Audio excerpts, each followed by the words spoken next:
Series, Making Accessibility Visible with Audio Eye. Title, Missing Button Labels. Featuring Leslie and Sarah, professional accessibility testers. Accessible task, identify where you might navigate to shop for new summer items. This website is audio. The Audio Eye help desk to report the Audio Eye heading level 1 link sapphires. Navigation region, list of 5 items, link furniture, link rugs, link decor, link rooms, link sales, list end, navigation region end, list of 3 items, link search, link profile, link cart, list end, main region, heading level 2. The summer collection is here. See what's new button. I'm gonna say right here. Inaccessible task, identify where you might navigate to shop for new summer items.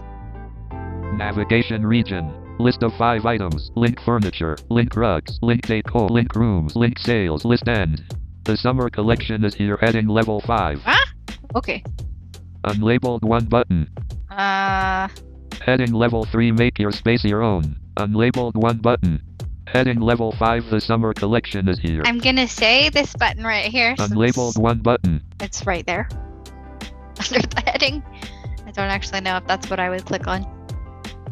Button graphic, no description available. And a completely unlabeled button.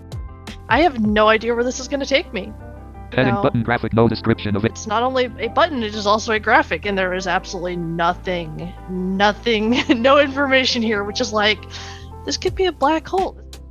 Accessible. What makes a good button label? A good label is something that is descriptive, accurate, and clear. Inaccessible. Encountering an unlabeled button. When I run into something like this, it's like, it would sure be very nice to know what this is. If I'm shopping for a particular thing, I will go find another store where I might be able to find this and that's more accessible. I'll go to something that's old and familiar if I have to. Why it matters. What accessibility problem do you run into the most while navigating? Ooh, unlabeled buttons. I think that that's just a nemesis. There are a plethora of issues. I feel like a lot of it you can figure out with common sense. But unlabeled things, I mean, how am I supposed to interact with something if I don't know what it is? Meet the testers. Share a little about your disability. Leslie. I was born with an underdeveloped optic nerve, which is why I can't see. Sarah. I am completely blind. I have no light perception. I have been completely blind for 10 years, and before that I was just visually impaired. I had vision in only one eye, and it was not very good. What technology do you use in your daily life? Leslie. I am primarily a iOS user in terms of kind of my entertainment. That's kind of where I find it, is on my phone and my iPad. Everything that I do for work and paying the bills and doing like online shopping, I mostly do on the PC, on Windows. Sarah. Nowadays, I use primarily screen readers. I do have a Braille display that I use on occasion, but I use NVDA for Windows, and I use VoiceOver on iPhone.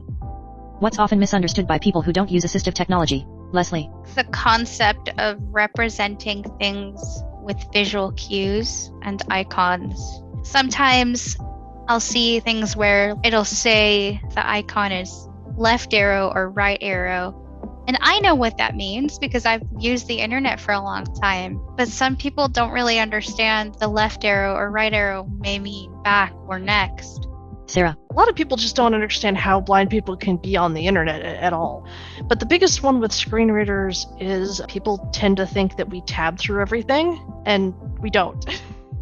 Visit audioeye.com to test your site for accessibility today.